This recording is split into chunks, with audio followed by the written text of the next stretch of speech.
Hi guys, I'm Talia, live in Waldo County, Maine. If you didn't see my first video, go watch it. Today I'm going to be planting around my garden, and I'm also going to be planting in my front flower garden. I'm also going to teach you guys how to take apple cuttings and make them into trees. Also, today is May 21st. It's my Sunday. All right, grabbing some water. I just softened up the dirt around my garden bed, and I'm gonna plant the rest of my herbs. I have lavender, sunflowers, I have some leftover corn, onions, garlic, bunch of stuff. You know, mix it in around the sides. I also have a rose I'm gonna plant over there. And then in my flower bed, I'm gonna plant some ornamental kale. And I'm also going to plant I've got beets. I'm gonna plant those around the garden, and then I'm gonna plant them in the front garden bed. Just gonna do a bunch of mixes. I have leftover watermelon and pumpkin, so I'm just gonna put them in my flower bed on the back side. Doesn't get a lot of sun, so they probably won't survive, but they're seedlings and I don't have room for them, so if they die, they die. But I don't want to throw them away, so you might as well try. So that's that, and we'll get to it. Okay, so earlier I listed off a bunch of names of things that I'm putting around my garden, but I'm gonna read them to you so you know exactly what I'm putting there, just in case it turns out great and you want to put it in your garden. So I have French marigold bonza mix. I can't read, so but I got 250 seeds. They're annuals. I got them on Amazon, but any marigolds will work. They're pretty cheap, so it's beneficial. They look pretty, they smell good, and bugs hate them. I got cilantro, and that is the coriander mix. Again, I'm probably not pronouncing it correctly. Okay, zinnias. They are also annuals. Any zinnias will work. I have this package of heart seeds, but I also had some from Burpee. I don't think they're going to be too successful, the ones from Burpee, because I didn't plant them correctly. Then I have ornamental kale, and that's what it will look like. This is from Hearts. And then I have sunflowers. I have the American Great Hybrid. This is usually what you see at farms that people go pick. And this one is Fairy Morse, that brand. Then I have lavender. I got the Munstead, and this is from Fairy Morse too. And then I have dill, and it's the bouquet kind, I guess. And I think this is from Fairy Morse too, but any dill.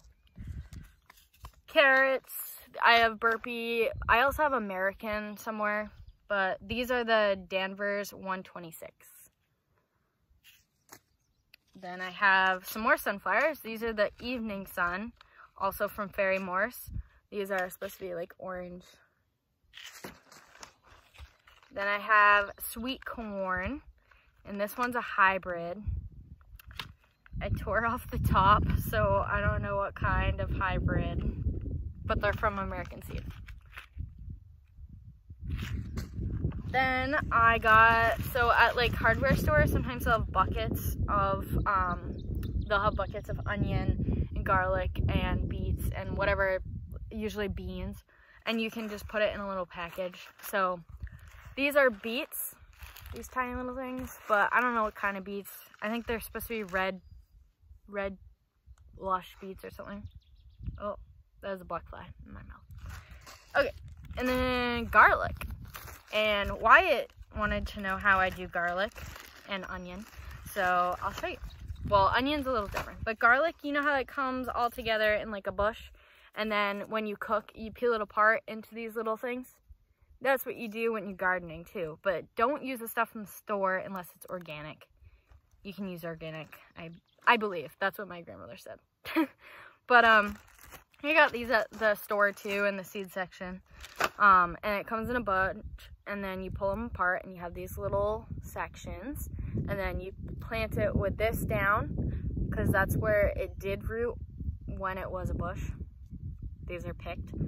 And then this is the top, so you plant it in the ground, just like onion. Onions are different. I'll show you little onions. I think I showed you in my last YouTube video. Where did the onions go? Oh, right there. They're in the yard.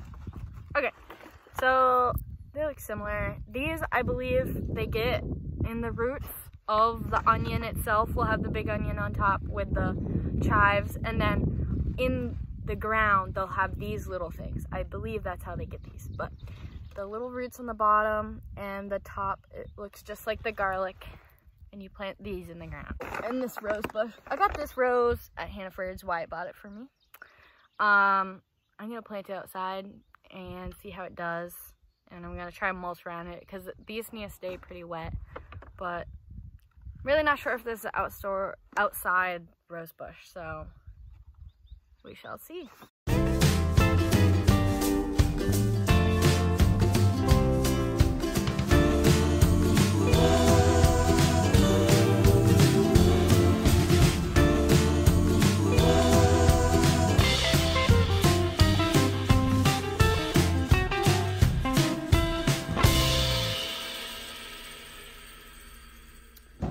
To talk to you guys about why I get so excited. There's butterflies in my garden.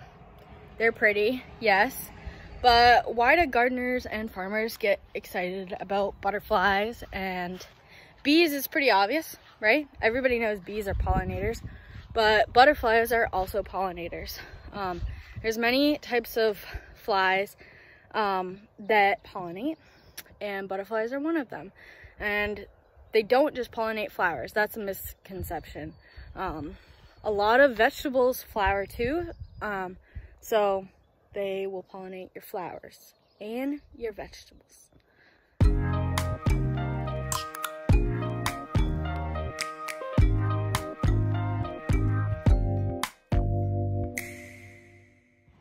Hi, so I forgot I have some seedlings.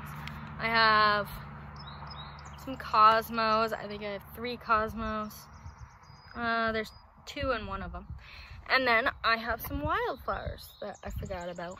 So they're not super tall, but we're gonna try them, see if they live, see if they grow big.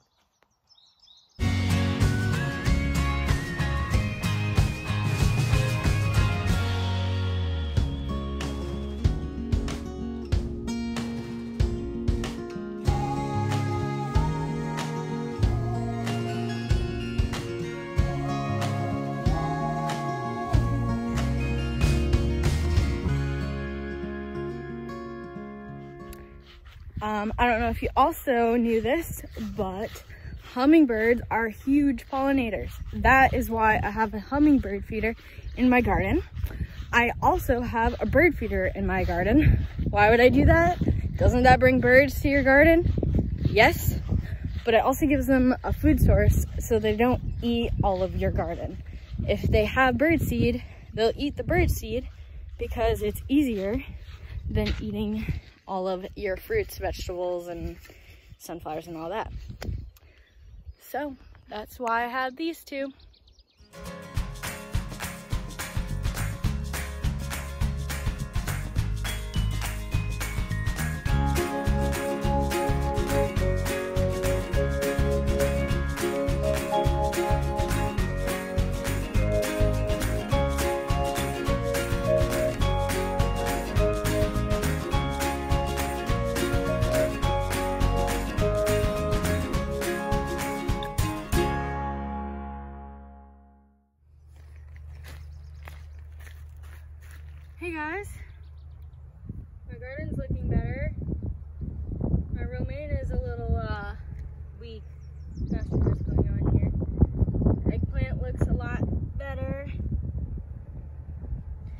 of these plants, if you have dying leaves, you can pick them off. It's not gonna hurt the plant.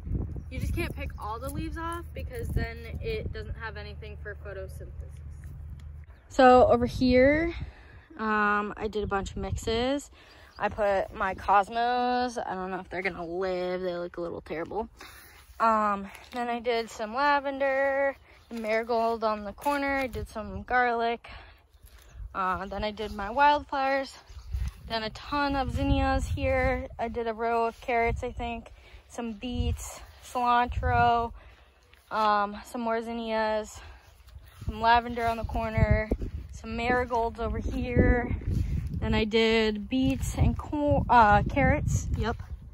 And then I did some corn. Nope. Ugh. Sunflowers over here. Sunflowers only. Only sunflowers. A mix. And then I did sunflowers and corn on this end. Right here. Corn and sunflowers are great companion plants. And then on this front end, I did marigolds here. Then I did a bunch of mixes. I did garlic, onion, lavender, carrots, who knows what. Just everything. Cilantro. Yeah, it's a beautiful day out. Pretty sure I'm gonna get a sunburn. I'm looking a bit red, although you can't see it. It sets in later.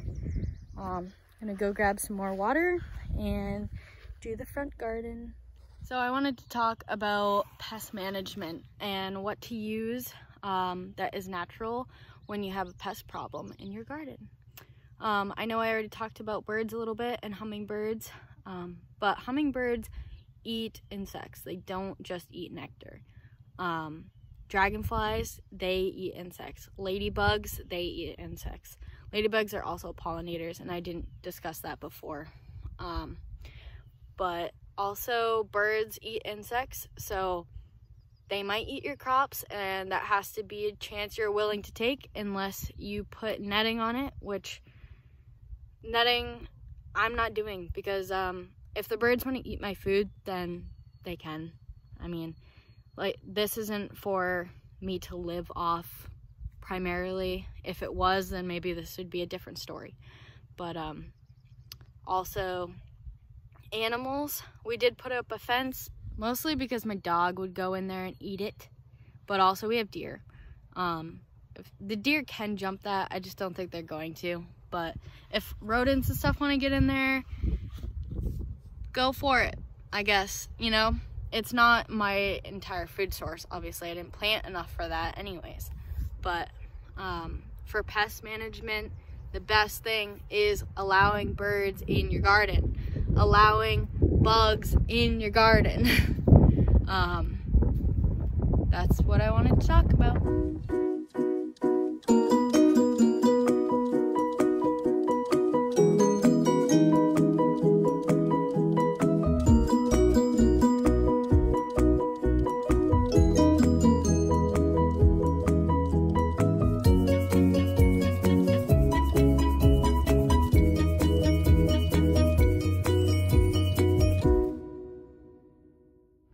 Also, by intercropping, so what I talk about all the time, pests don't like the smell and don't like the taste of certain vegetables and certain herbs. So if you put that in your crop and you don't just have a line of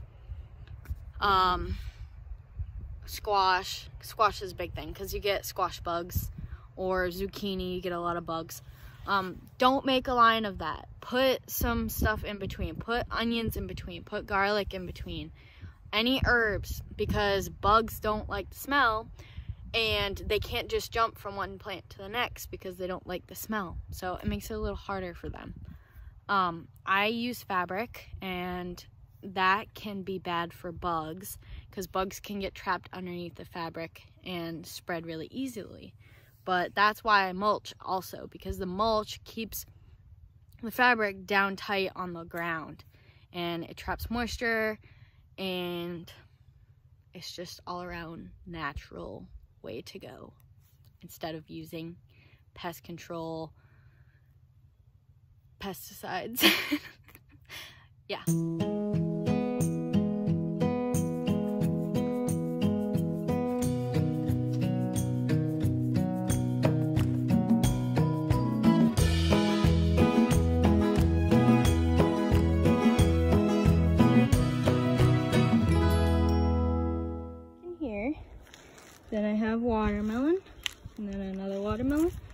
And then cucumber and cucumber.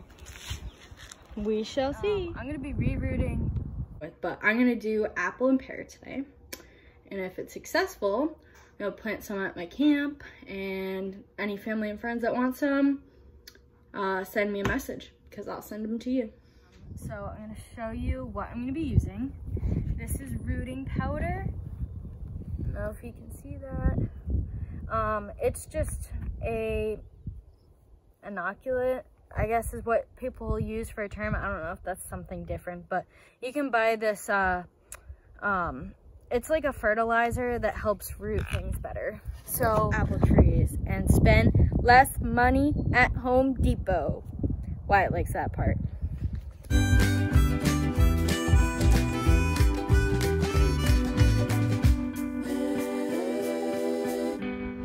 Okay, so where did I pick the plant? You want to pick it on the end so they're budding.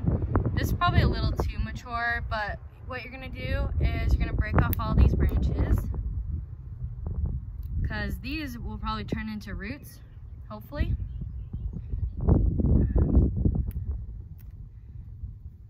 And then I'm gonna leave these on. You can, or you can cut them off. It doesn't really matter.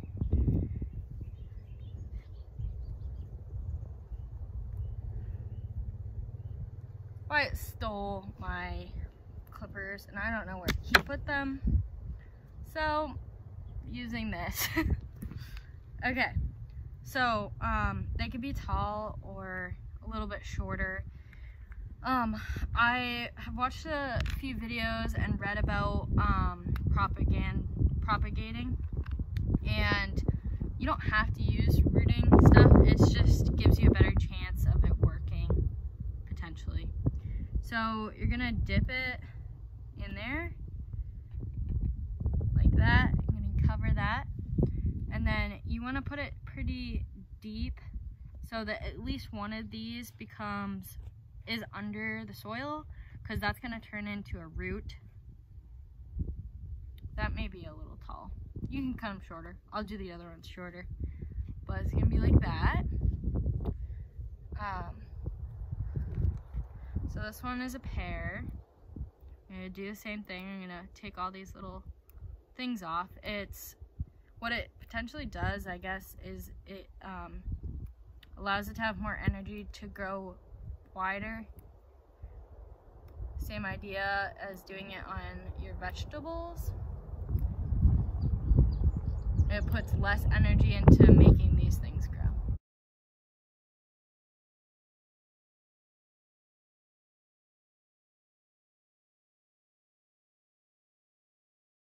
I was watching some videos and reading about it, and I guess you can use different stuff. Farmers sometimes use aloe, I heard, aspirin, some other things, I guess, like coconut water or something. I'm not sure.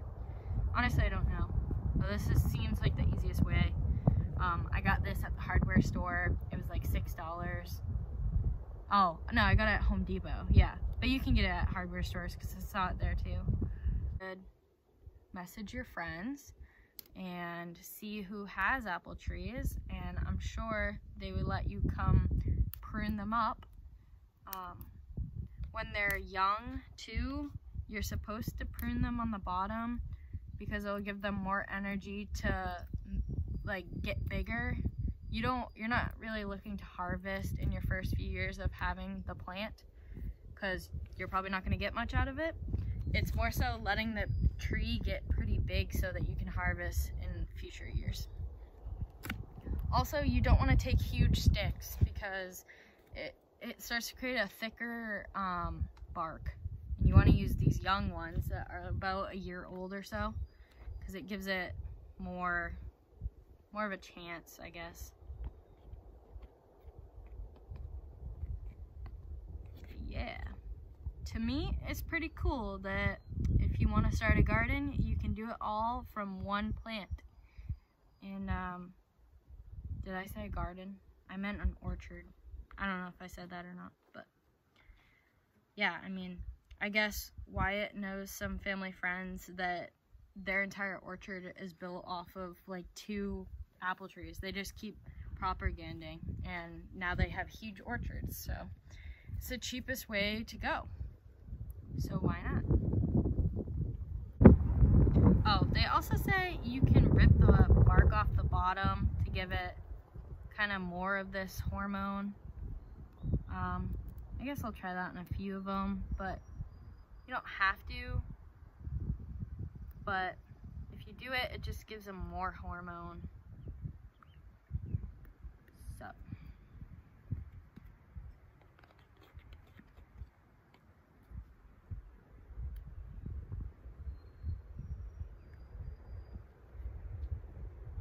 Also, they say if you do it in a clear thing, don't do it in a mason jar because it's glass and you have to have holes in the bottom because you don't want water sitting in there. So do it in like plastic, but if you do it in like a clear cup, then you can see the root system and then you know it's working. So I didn't do that because I already had these. I think I got them from a nursery that I bought my eggplant at, some other things, but use what you have, recycle.